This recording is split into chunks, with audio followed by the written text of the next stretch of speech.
Տիժ մեդիան ներկայացնում է։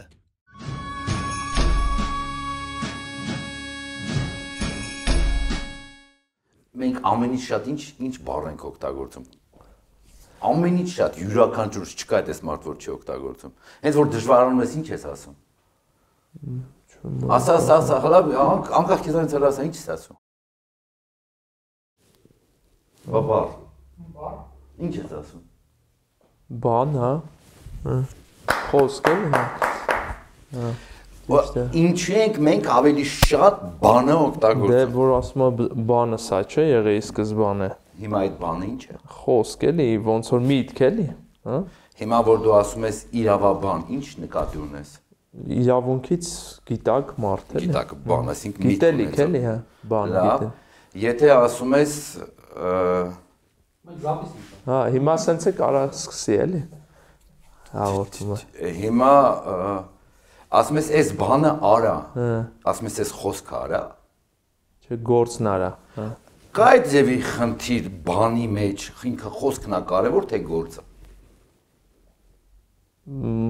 Խոսքը թե գործը։ Ի սկզբանե բանը։ Ի սկզբանե պետք է միտքը լինի, էլի, որ նոր գործ անես։ Իսկ եթե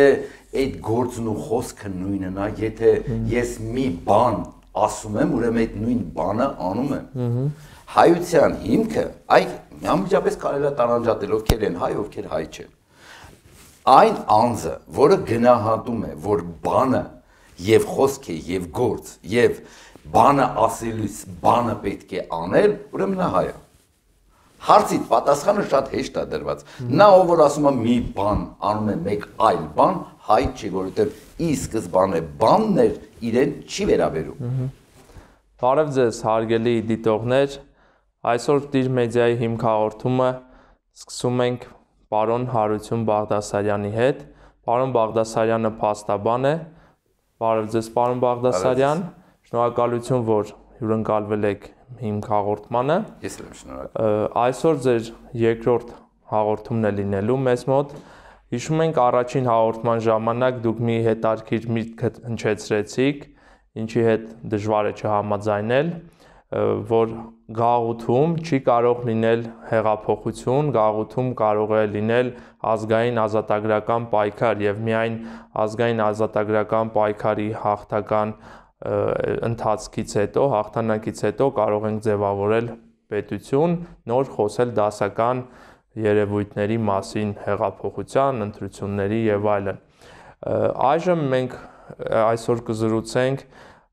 ազգային ազատագրական պայքարի գործիք, ինչ իրավական միջոցներ, մեխանիզմներ կարող են լինել ազգային ազատագրական պայքարի դաշտում ուժերի կողմից, որպեսզի օգտագործվեն եւ լեգալ վիճակի բերեն ազգային ազատագրական պայքարին։ Այլ բառերով ասած, այդ ազգային ազատագրական պայքարը ընդունելի լինի արտաքին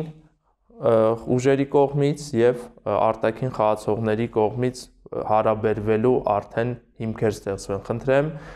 քննարկենք այդ մեխանիզմները։ Շնորհակալություն։ Իհարկե ազգային ազատագրական պայքար տերմինը, հասկացությունը բնականաբար որևէ իրավական տերմինոլոգիայով չի հաստատվում։ Նշված չի որևէ օրենքում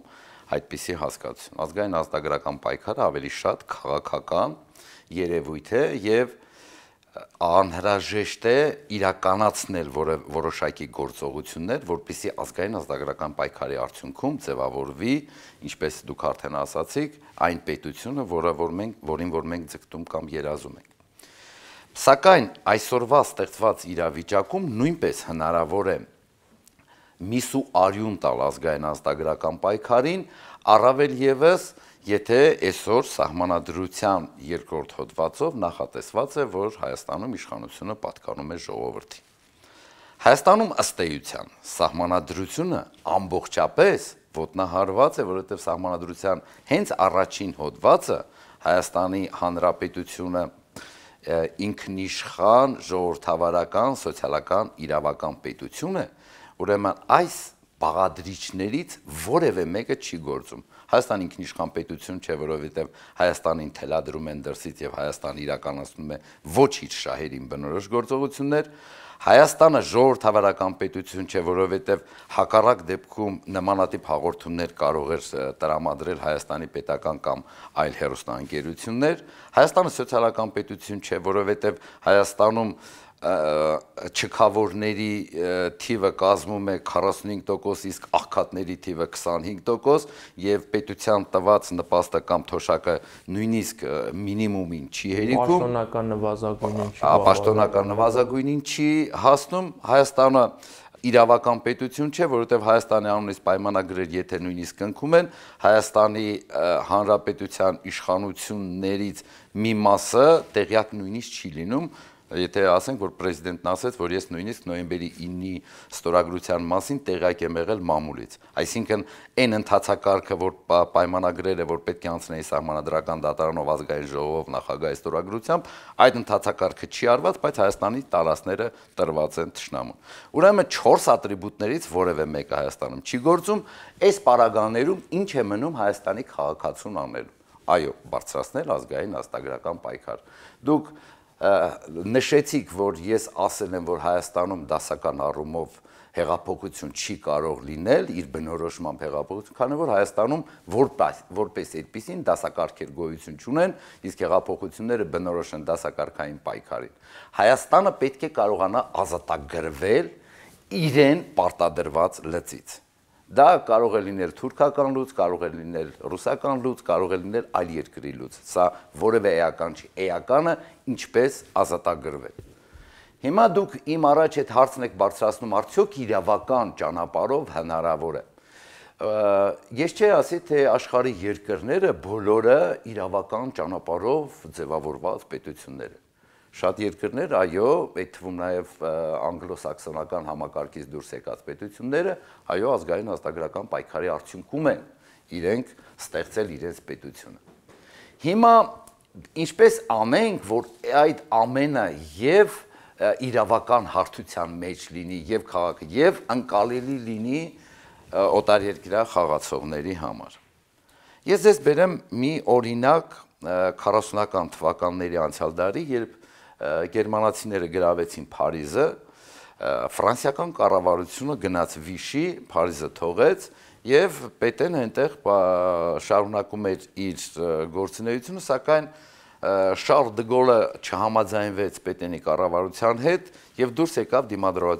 դիմադրության շարժման։ Եվ այդ ազգային դիմադրական շարժումը ըստ էության գնահատվեց դաշնակից երկրների կողմից եւ պատահական չէր, որ Չերչիլը դը Գոլին ընդունում էր որպես Ֆրանսիայի ներկայացուցիչ, որը պայքարում է ֆաշիզմի դեմ։ Արդյունքում իհարկե գիտենք, որ հետագայում նաեւ Շարլ դը Գոլը դարձավ Ֆրանսիայի նախագահ։ Այսինքն չկա այդպիսի մի բան, եթե որևէ երկրում որևէ շարժում ինքը իրենից որևէ բան ներկայացնի եւ աշխարհի խաղացողները դա չընդունեն։ Մինչեւ 3 մյուս օր Պաղեստինի, այսպես կոչված ազգային ազատագրական շարժումը դիտվում էր որպես միջազգային հանրության կողմից իրենց շահերի պաշտպան եւ այնտեղ եթե հիշում եք կար մեկը Արաֆատ, Յասեր Արաֆատ։ Ինչ եմ ուզում ասած լինել, իսկ մեզ վերաբերող, օրինակ Թուրքիայի ազգային մեծ ժողովը, որը իշխանություն չէր 1910-ական թվականների վերջին եւ 20-ականների սկզբին, բայց Հայաստանի մասով Ռուսաստանի հետ պայմանագրեր է կնքել եւ նույնիսկ 100 տարի է ոչ օրինական կառավարության անունից կնքված պայմանագրերը գործում են իհարկե ի վնաս մեզ։ Ուզում եմ ասած լինել, որ հնարավոր է այս պայմաններում իրականացնել Հայաստանում գործողություններ, որը միջազգային հանրության համար կդիտվի որպես ազգային ազատագրական պայքարի արդյունք։ Հիմա որպեսզի այդ ամբողջը ծավալուն շատ չլինի, փորձեմ ես ըստ էության այդ իրավական հարցը, այսինքն ընտրությունների ճանապարհով փորձեմ այդ ամենը ներկայացնել։ Այդ դեպքում, պարոն Բաղդասարյան, նշենք, թե ինչ հնարավոր իրավական գործիքներ կան, որպեսզի օրինական, այսպես ատրիբուտներ հաղորդենք ազգային ազատագրական պայքարին եւ ներկայիս քաղաքակիրթ աշխարհի կողմից դա ընկալելի լինի։ Խնդրեմ ձեր մեկնաբանությունները։ Ես այսպես եմ պատկերացնում, ուրեմն Հայաստանում կան ազգային ուժեր, ազգայնական ուժեր, դեմոկրատական ուժեր, ժողովրդավարական ուժեր, ազգային ժողովրդավարական ուժեր եւ այլն։ Ես պատկերացնում եմ, որ հրավիրվում է հանրահավաք, հանրահավաքի օրը բոլորը քաղաքացիները ներկայանում են իրենց անձնագրերով։ Հանրահավաքի ժամանակ հայտարարվում է, որ տեղի է ունենալու ազգային խորհրդի ընտրություններ։ Յուրաքանչյուր քաղաքացուն տալիս ենք դիցուկ 10 կամ 12 ձայնի իրավունք, որ քաղաքացին կարող է իր իսկ առաջադրած թեկնածուներին ներկայացնել իր իսկ ներկայացրած քվեաթերթիկի մեջ։ Պրակտիկայում սա որևէ երկրում կիրառված չէ, բայց Հայաստանում հնարավոր է իրականացնել այն պարզ պատճառով, որովհետև Հայաստանում եթե հույսը դնես այն ընտրությունների վրա, այն ընտրական համակարգի վրա եւ այն ընտրական հանձնաժողովների վրա, որ հնարավոր է ընտրություն անցկացնել, աբսուրդ է։ Ուրեմն, եթե քաղաքացուն հնարավորություն ես տալիս առաջադրելու եւ քաղաքացուն հնարավորություն ես տալի ընտրելու եւ ընդ որում ոչ թե միայն մեկին ընտրելու, այլ բազմաթիվ անձանց իմ ասած թիվը 12 հոգի, ենթադրենք 12 հոգու ընտրելու հնարավորություն։ Այսպես, ես մտածում եմ, որ հանրահավաքից առաջ հանրահավաքի կազմակերպիչները քաղաքացիներին տրամադրում են քվեաթերթիկ, որտեղ քաղաքացին իր իսկ ձեռագրով կամ տպագիր, ինչպես ուզում է, առաջադրում է քաղաքացիներին եւ քվեարկում է դրանց օգտին։ Ընդ որում, առաջին համարի տակ ներկայացրած իր թեկնածուն ստանում է 12 բալ, 12-րդ համարի տակ ներկայաց 1 բալ։ Տեսեք, սա ինչ է, վարկանիշային կամ ռեյտինգային ինչով է շատ կարևոր, որովհետև հնարավորություն կտա այդ քաղաքական, ազգային քաղաքական դաշտում գտնել կամ հրապարակ հանել բոլոր այն ուժերին, որոնք ռեալ դաշտում Հայաստանի հանրության մեջ ունեն հեղինակություն։ Տեսեք, միշտ ստացվում է այնպես, որ մարդիկ կան, որ ասում են, ես ավելի ազգային եմ, ես ավելի ազգայնական եմ, կամ իմ կուսակցությունը ավելի շատ հայկական է, քան մնացածները եւ այլ եւ այլ։ Տեսեք, յուրաքանչյուր թիմ, յուրաքանչյուր կուսակցություն, դա կլինի, ասում եմ, սկսած ժողովրդավարականից մինչև ազգայնական, այդ դաշտի մեջ, ովքեր ուզում են, գալիս են հանրահավաքի իրենց թիմակիցներով։ Յուրաքանչյուրը կարող է այդ 12 հոգու անունը գրել։ Ինքնին հրապարակավ այդ ամբողջ քվեարկության արդյունքները, այսինքն այդ մարդիկ, ովքեր որ այդ քվեաթերթիկները վերցրել են հաշվեն, շատ ռեալ է, չէ՞ որ հենց հրապարակում են, հրապարակեն։ Առաջի համար սա, երկրորդ համար սա, 10-րդ համար սա։ Սա իմ պատկերացմամբ հանրահավաքում կարող է լինել մի 5-ից 7000 մարդ։ 5-ից 7000 քվեաթերթիկ շատ ռեալ է հաշվարկել։ Ընդ որում, եթե տարբեր այսպես ուժեր կլինեն, բոլորի ներկայացուցիչները այդ այսպես մեր պատկերացրած հանձնաժողովի կազմում լինելու են։ Հանձնաժողովն ունենում է մատյաններ, նո ասենք ամեն տարի հետ կապված մեկ մատյան, բայց որ հաշվենք, որ որոշակի տարերով ազգանուններ չկան եւ այլն, եւ կամ այով շատ կարող է լինել, B-ով մի քիչ ավելի քիչ եւ այլն, այսինքն A-տառով ենթադրենք 3 մատյան, B-տառով 2 մատյան եւ այլն, բայց մնացած մի քանի տարերի հետ կապված ընդհանրապես մեկ մատյան, մի 25-ից 30 մատյան ամենաշատը։ Այդ մատյաններով մարդը գալիս է գրանցում է իր անունը, ստանում է քվեաթերթիկը, տանում է քվեաթերթիկի մեջ իր ուզած անձանց անունները գրում, բերում, գցում է քվեարկղը։ Երբ որ հաշվարկվում է, այդ դեպքում գոնե ազգային ժողովրդավարական դաշտում հնարավոր է լինում պարզել, թե մոտավորապես ինչ սպեկտր ունի այս ազգային դաշտը։ Այս պարագաներում արդեն, ով որ ասի, որ ես ավելի հզոր եմ, քան թե դու իրեն կարող ես ցույց տալ այդ քվեաթերթիկը, իրականում եթե հզոր է, նա կարող է տանել ավելի շատ ձայներ, սա կստացվի, որ իսկապես նա է հզորը։ Հիմա իմ պատկերացմամբ եթե յուրաքանչյուր, այսինքն 7000 հոգի կամ ինչ որ 10000 հոգի 12 հոգու քվեարկեն, այդ քվեարկվող տեխնացուների թիվը կարող է լինել, նո ասենք մինչև մի 100 հոգի, որովհետև վատ եմ պատկերացնում, թե 7000-ներ գալու են իրենց անունները գրել, եւ այդ եթե նույնիսկ իրենց անուններն էլ գրեն, ապա այս պայմաններում իրենք այդ կարողանալու են այդ առաջին, ենթադրենք տասնյակում տեղ գրավեն, կարելի է ենթադրել, որ որպես կանոն այս ուժերը ասելու են, գիտեք ինչ, եկեք այնպես անենք, որ մեզնից գոնե որևէ մեկն անցնի, այդ 12-ի մեջ մի 3-4-ի մեր անունը գրենք, որ այս պարագաներում ձայների փոշիացում չլինի։ Հիմա, եթե ունեցանք քվեաթերթիկների, ես ասում եմ քվեաթերթիկների մեջ լավագույն դեպքում կարող է լինել մի 100 հոգու անուն։ Իմ պատկերացրած 12 հոգին դա կազմում առաջի 12 ռեյտինգային բալեր հավաքած տեխնացումների մասին է։ Այո, շնորհակալություն։ Առաջին 12 հոգին կդառնա ազգային խորհրդի նախագահությունը։ Իսկ ամենաշատ բալեր հավաքածը ազգային խորհրդի նախագահը։ Պայմանական, որպեսզի համակարգի նախագահության որպեսզի կարողանա այդ միասնական դեմք որպես հանդես գան։ Հիմա տեսեք, հաշվի առնելով, որ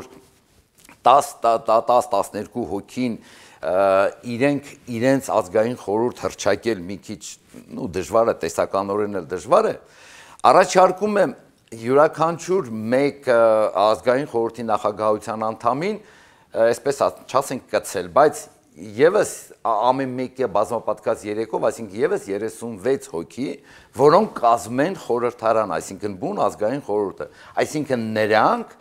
ովքեր 12-ի շեմը չեն հաղթահարել, բայց ունեն որոշակի առումով այս հասարակ ժողովրդի, այդ ազգային ներկայացուցիչների ձայները։ Եվ ունենում ենք ըստ էության 12 գումարած 36, ունենում ենք 48 հոգուց բաղկացած խորհրդարան։ 48 հոգուց բաղկացած խորհրդարանը ըստ էության կարող է աշխարհին ներկայանալ որոշակի իրավական ստատուսով։ Եվ եթե 48 հոգուց բաղկացած խորհրդարանը ինքը կարողանա նաև որոշումներ ընդունել, ոչ թե կարողանա, այլ իրեն արդեն իսկ այդ մարդիկ լիազորել են այդ որոշումները ընդունելու իրավունքով, խորհրդարանը իր անունից արդեն դիմում է աշխարհի երկրներին, նույն թվում եւ ՄԱԿ-ին։ Հիմա կասեք ոչ մեկը չի նայ։ Ես կասեմ, որ կնայեն։ Պատասխան կարող է այս պահի դրությամբ չտան, բայց անպայման անուշադրության չի մատնվել։ Երբ որ անհրաժեշտություն եղավ, եթե անհրաժեշտ էր սովետական միությանը մտնել Աֆղանստան, ասեց Ուզբեկստանի Տաշքենտի ռադիոն այդպիսի հայտարարություն է տվել։ Եթե աշխարհին անհրաժեշտ եղավ, որ պետք է պաշտպանեն Հայաստանի շահերը կամ եթե անհրաժեշտ եղավ, որ ինքը հայտարարի, որ Հայաստանում մարիոնետական խամաճիկային կառավարություն է եւ այս պայմաններում ես ճանաչում եմ այս մի կառավարության լիազորություններ, ապա կարող է ճանաչել։ Քայլը պետք է անել։ Այս քայլը ինչ է տալիս։ Այս քայլն է տալիս, որ 12 հոգին այդ նախագահությունը ինքը ունենում է մեր պատկերացմամբ լեգիտիմ իշխանություն։ Ինքը կարողանում է խոսել որոշակի առումով մարդկանց անունից, այսինքն մի 7-8 հազարի անունից։ Կամ կարող է ավելի շատ։ Կարող է 40 հազարի անունից։ Եթե պատկերացրեք, եթե դիցուկ պատկերացնենք 22/02/2022 թվականին հրավիրվում է այդ հանրահավաքը։ Ընդհանուր դրույթները հնարավոր է ներկայացնել, թե ինչ սկզբունքով են տեղի ունենալու այդ ընտրությունները։ Ես պատկերացնում եմ, որ մարդիկ կուզենան անպայման մասնակցել այդ գործողություններին, որպեսզի իր ձայնը կարևորված լինի։ Այո, այս պարագաներում նախ ազգը կտեսնի, թե ինչ հանրություն է հավաքված Ազատության հրապարակում։ Երկրորդ, այդ ստեղծված կազմը կարողանա ինքը ունենալ լեգիտիմ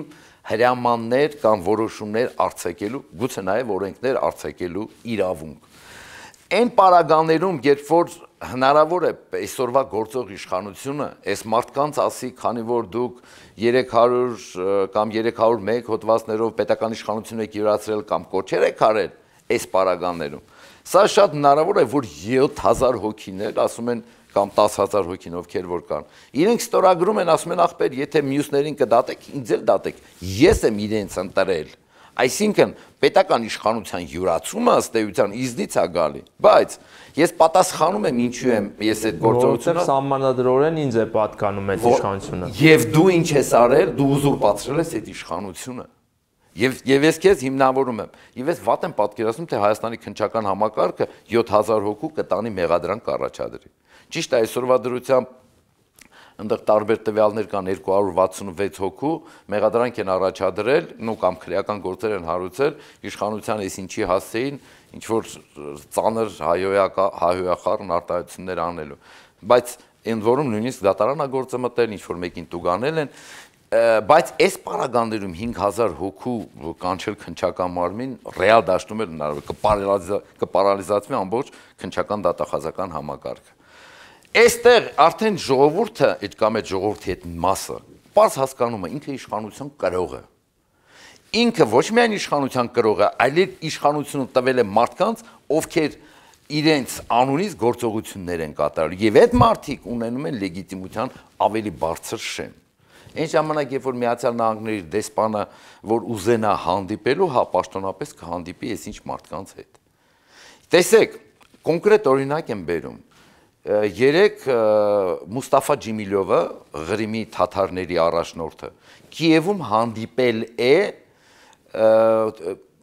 Թուրքիայի նախագահ Ռեջեփ Էրդողանի հետ։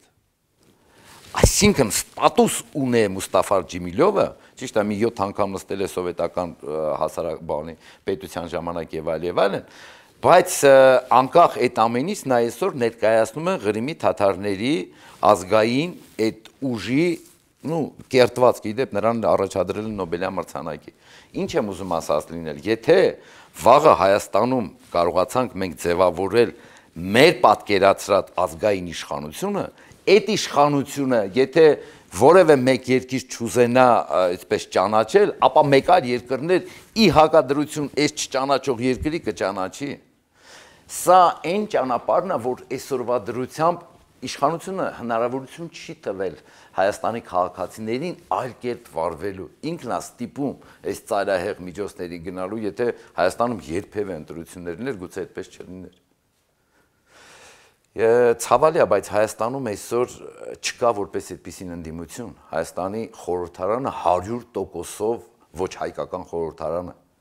Թող որևէ մեկը չասի, որ ինքը ընդդիմություն է, որովհետև ինքը հակադրվում է իշխանությանը։ Հակադրվում է իշխանությանը, ինքան իշխանով թույլ են տալի հակադրվելու իշխանությանը։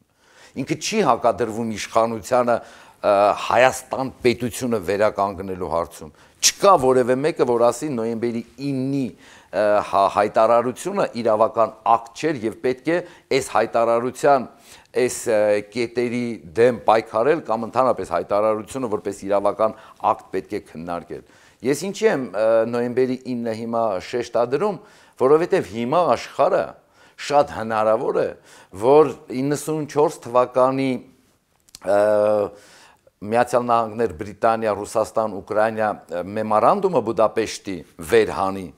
եւ նաեւ Մինսկյան համաձայնագրերը վերհանի, որովհետեւ Մինսկյան համաձայնագրերի համաձայն այսօր Ուկրաինայի պետք է Ուկրաինան համաձայնվեր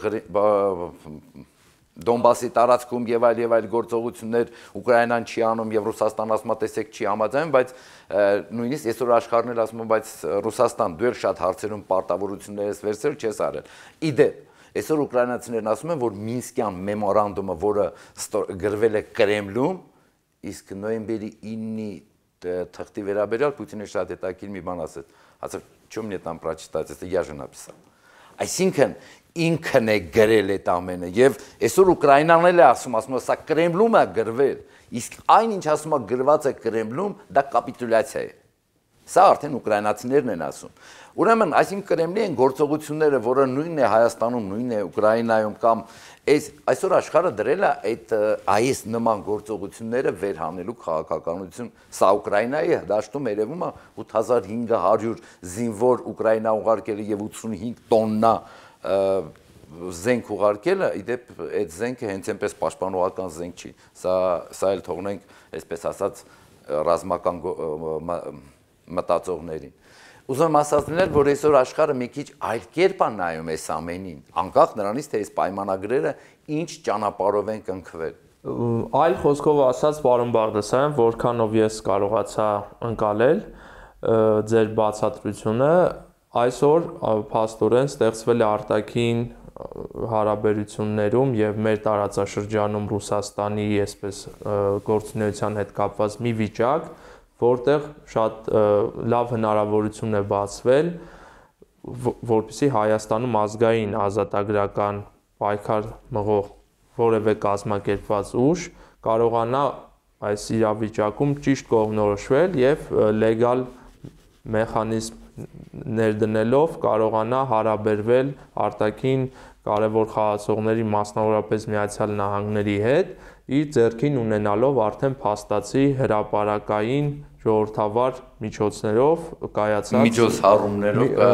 կայացած վիճակ։ Գիտենք, որ ընտրություններից հետո, այսպես կոչված 2021 թվականի միակ ուժը, որ տևական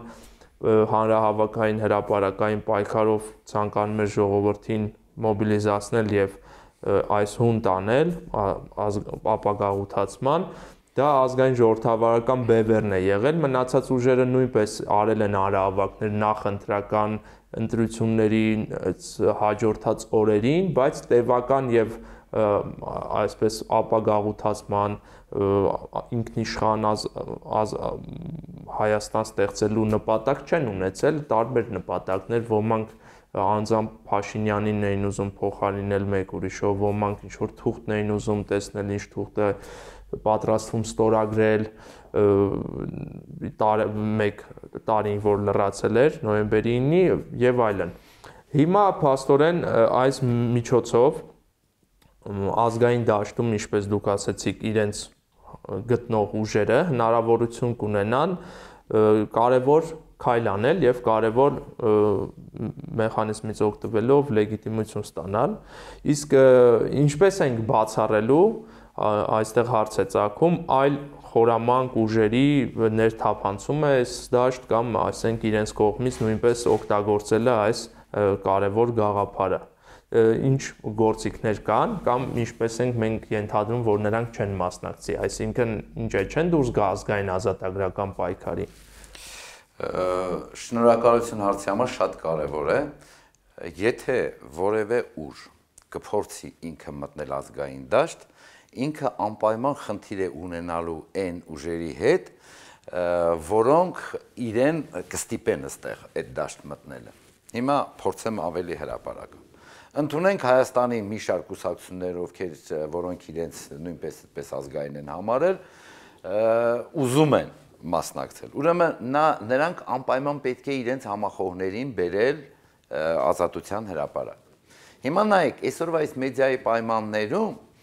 եթե մարդիկ հայտարարեն, որ իրենք ազգայնական են,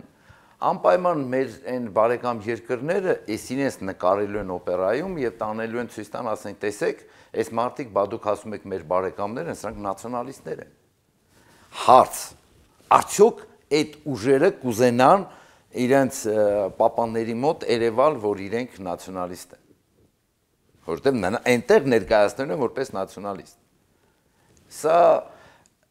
այն խնդիրն է, որ երբ որ հայտարարեք, այսինքն խորագիրը կբացառի, խորագիրը, ասենք ազգային, հենց սկզբից որ ասում են բոլոր պայմանական այսօրվա պարլամենտում ընդդիմություն իրենց երևակայող ուժերի, կրեմլահապատակ ուժերի մասնակցությունը, այո։ Հիմա լավ օրինակները բերենք, ընդունենք դիցուկ դաշնակցությունը հայտարարում է, ես էլ եմ ազգային ուժ, գալիս մասնակցությունը։ Այդ դեպքում անմիջապես դաշնակցությանը հայտարարելու են, հա, դու գնում ես, ինչ ես ասում, դու որ գնացիր ազգային ենթադրենք խորհրդարան, այնտեղ որտեղ հայտարարումը գնում ենք ապագաղութացում եւ առաջին հանրապետության, եւ անպայման առաջին հանրապետության իրավահաջորդ, սա սկզբունքային հարց է, ընդհանրապես Հայաստանը չի ունեցել այլ հանրապետություն։ Հայաստանը այսօր էլ հանրապետություն չի, բացատրեցի, կորցրել է այդ ամբողջ ատրիբուտները։ Հայաստանը որպես միջազգային իրավունքի սուբյեկտ հենց այդ 18-20 թվականի հանրապետությունն է, սովետական Հայաստանը չի եղել եւ չէր կարող բնորոշմամբ չէր կարող լինել հանրապետություն։ Թողնեցինք սա։ Այսօր հարցը անպայման պետք է բարձրանա, որ ազգային խորհուրդը հռչակում է, որ Հայաստանի Հանրապետությունը 18-20 թվականի հանրապետության իրավահաջորդն է։ Թե ինչպես ենք հետո այս 70-100 տարվա ընթացքում ընդունված օրենքները, նշանակումները եւ այլը բացառելու, սա մի քիչ օրեսդրական ներքին խնդիրներ են, կփորձեմ մեկ այլ հաղորդման ժամանակ այդպես ասել, բայց մի նախադասությամբ ասեմ, այդ ամբողջը կարելի է այսպես անել, այն օրենքները կամ այն հրամանագրերը, որոնք հակասում են այսօրվա անկախության հռչակագրին, ուրեմն սա դիտվում են, այդ ամբողջը դիտվում է առ-ոչինչ գոյություն չունեցող։ Այդ մի նախադասություն, թե ինչպես մեխանիզմներ, մի քիչ երկար խոսելու խնդիր է։ Այս պարագաներում, եթե որևէ մեկը կընդունի, որ ինքը իսկապես ազգային դաշտի ջատագով է եւ ուզում է մասնակից խորհրդարանում, դիցուկ է իրանք եկան երկու հոգով էլ մտան խորհրդարան։ Դա շատ, ասեմ ձեզ, այստեղ վտանգավոր որևէ բան չկա։ Ով ասեց, որ ենթադրենք ես ու դուք գնացինք խորհրդարան, մենք իդեալական, այսպես ճշմարտությունն ենք ասելու եւ միայն մենք ենք հայ ազգի փրկիչները։ Այդ թող գա։ Ես շատ ուրախ կլինեմ, եթե որ իրեք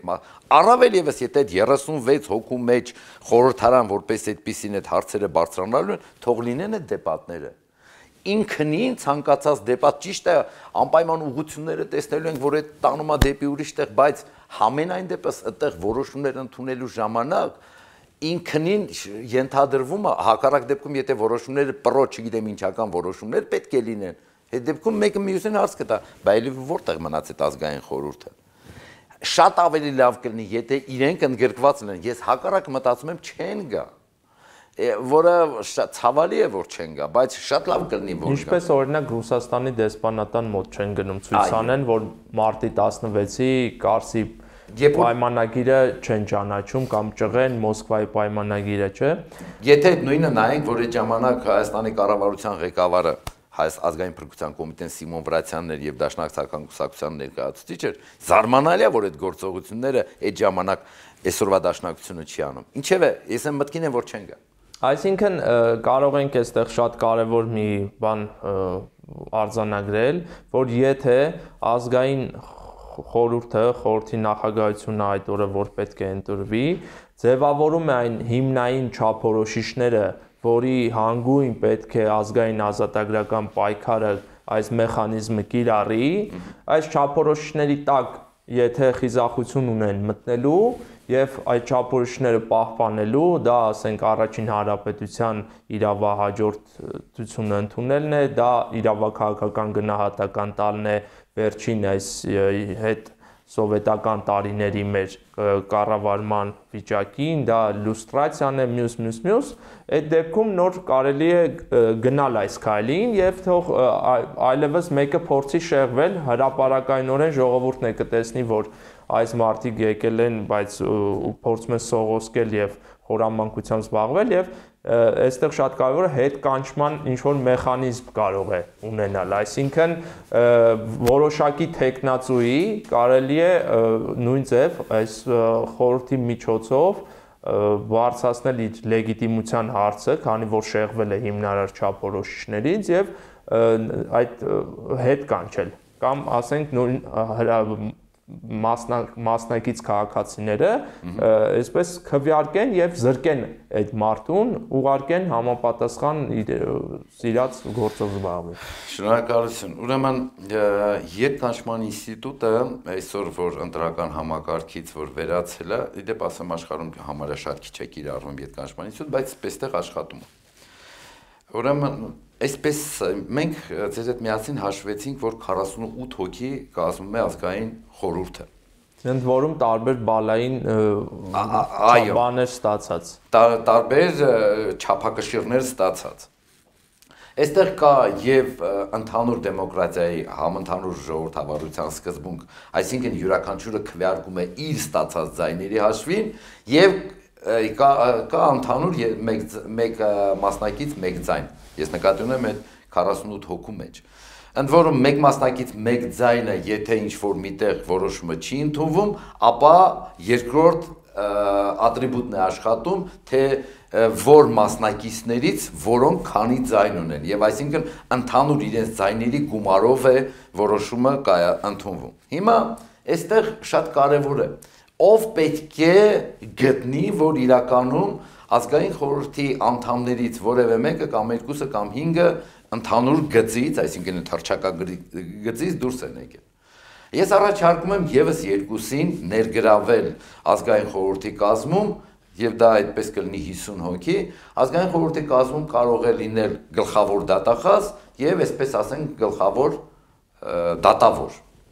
Ուրեմն դատախազը մեր պատկերացնում, որ կոչվի ընդհանրենք հանրապետության դատախազ, որում կարող է այդ մարդը չլինել մասնակցությամբ իրավաբան, բայց հանրային բացարձակ օրինակ լեգիտիմություն վայելի, չէ, եւ անաչառ մարդու համբավ ունենա։ Այսինքն լինի այնպիսի մարդ, որը կարող է ռեալ մեղադրող լինի։ Ինձ մեղադրում է, թե դու ինչ որ մի բան այդպես չես արի եւ կարողանում եմ հիմնավորել, որ ես այս հարցում մեղավոր եմ։ Այս սա է դատախազի ֆունկցիան։ Եթե մենք այդ դատախազին օժտում ենք այսպիսի լիազորություններով եւ դատախազին հնարավորություն ենք տալիս ցանկացած ժամանակահատվածում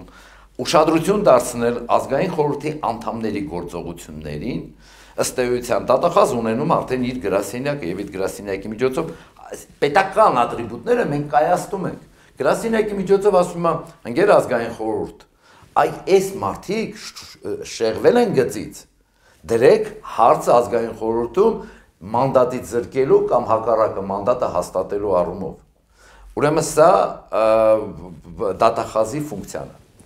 Ազգային խորհրդի որոշումը ըստ էության, եթե որոշակի առումով, եթե այդտեղ ձայների մեծամասնությունն ու բացահայտ մեծ 2/3-ից ավելին չի լինում, ազգային խորհրդի որոշումը կարող է գնալ գլխավոր դատավորի մոտ։ Այստեղ արդեն անհրաժեշտ է, որ գլխավոր դատավորը լինի պրոֆեսիոնալ իրավաբան։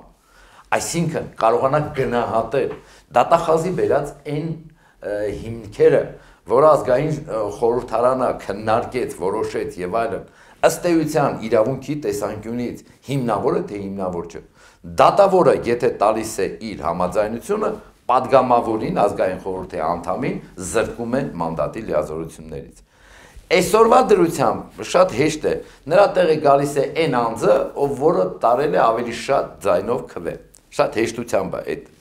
հարցերը։ Եվ ընդհանրապես հնարավոր է, որ մարդիկ եկել են ազգային խորհրդարան, տեսել են, որ այստեղ չէ ախպեր, սա նացիոնալիստների հավաքածու է, ինքն էլ ենթադրենք, չգիտեմ որի վկաններից է, ասում է, այս իմ տեղը չէ, ամբողջ օրը կարող է ինձ ձեռ առնել։ Ասում է, ես եմ դուրս գալի։ Եվ այդ շարքից դուրս եկած կամ հերոտնից տեղից մարդը մահանում է։ Շարքից դուրս եկած պատգամավորի փոխարեն անմիջապես գալ ինքը այդ հնարավորություն ունի, ներքևից բարձրանում ավելի շատ ձայներ։ Սա ժամանակավոր երևույթ է այնքան, մինչև Հայաստանը կկարողանա ունենալ իր ռեալ ազգային խորհուրդը։ Բայց տեսեք, երբ որ մենք ստեղծում ենք ազգային խորհուրդ, մենք հիմք ենք տալի հայոց ազգային խորհրդի ձևավորմանը ամբողջ աշխարհի, տարաշխարհի հայոց։ Համահայկական ազգային խորհուրդ։ Արդեն հայոց ազգային խորհուրդը իր մեջ սա առաջին էտապն է, որտեղ հայոց ազգային խորհուրդը կկարողանա սահմանել այն կրիտերիաները, չափորոշիչները, որ հետագայում համազգային կլինեն, իհարկե արդեն այն հայերը, որոնք ապրում են աշխարհով մեկ եւ ուզում են մասնակցել Հայաստանի պետական կառավարմանը, իրենց արդեն հնարավորություն կունենանք ներքաշելու Հայաստանի պետական կառավարման համակարգին։ Իհարկե շատ կարևոր է, որ սահմանադրության այն հոդվածը, որ միայն Հայաստանի Հանրապետությունում պետք է ապրես եւ միայն Հայաստանի Հանրապետության քաղաքացի լինես, այդ դրույթները անպայման պետք է վերանան իհարկե այդ սահմանադրությունից, բայց մեր պատկերացրածի համար դրսում էլ ապրող այս առաջին փուլում Հայաստանի Հանրապետության քաղաքացին, երկրորդ փուլում այն մարդը, ով իրեն համարում է հայ, խոսում է հայերեն, նա նույնպես կարող է մասնակցել Հայաստանի պետական կառավարմանը։ Սա երաստիճան քայլ է, եթե առաջին աստիճանը Հայաստանում ազգային խորհուրդ ձևավորել, երկրորդ ամբողջ աշխարհի Հայաստանի Հանրապետության քաղաքացիներին ներքաշել եւ աշխարհի հայության ներքաշել։ Միևնույն է, ցանկացած դեպքում, եթե մենք ուզում ենք ստեղծել պետություն, մենք չենք կարողանալու այս ճանապարհից դուրս գալ։ Մենք անպայմանորեն սա միակ ճանապարհն է։ Սա հիմա կլինի օրենքի ուժով, թե պարզապես ի շրջանցումն օրենքի դրան հասնելը ցանկացած դեպքում արդյունք պետք է լինի։ Պարոն Բաղդասարյան, իմ տպավորությամբ, եթե այսպես կարճ վերլուծենք, դուք առաջարկում եք հրապարակային հանրային գործընթացներին ավելի ծանրակշիռ եւ լուրջ ատրիբուտներ հաղորդել, լեգիտիմություն։ Այո, այսպեսով թույլ կտանք այս process-ներին, որ նրանք ավելի համընկրկուն լինեն եւ ավելի հստակ լինի, թե ինչ չափի դերակատարություն կարող են ունենալ այս փուլում եւ ամենակարևորը այստեղ, որ այս մեխանիզմը կիրառեն հենց այդ ազգային ուժերը, ոչ թե, ասենք, Մուկուչյանների հանձնաժողովները կամ այս խայտառակ պարլամենտը այսօրվա պետք է որոշի ինչ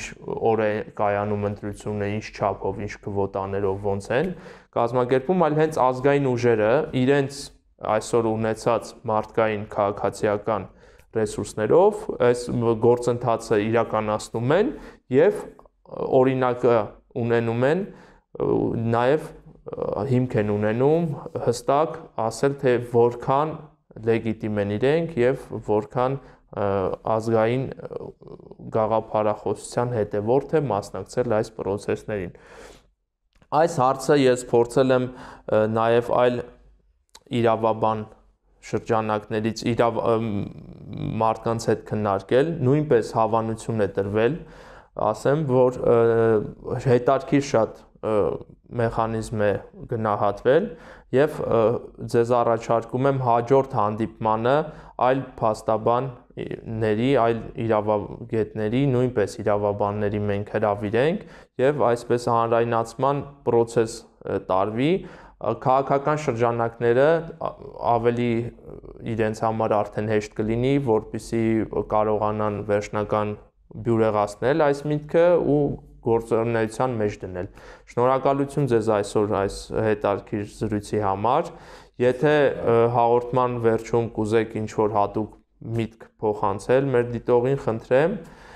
եւ մեր ավանդական վերջին հարցին հետո կխնդրեմ պատասխանեք։ Մեր հաղորդումը կոչվում է հիմք եւ ազգային պետության կարևորագույն հիմքը փաստաբանի տեսանկյունից որը պետք է լինի։ Ազգը։ Շնորհակալություն, հարգելի դիտողներ, հիշեցնեմ Տիր մեդիայի հիմք հաղորդման հյուրն էր փաստաբան Հարություն Բաղդասարյանը, կհանդիպենք հաջորդ հաղորդման ժամանակ։ Շնորհակալություն։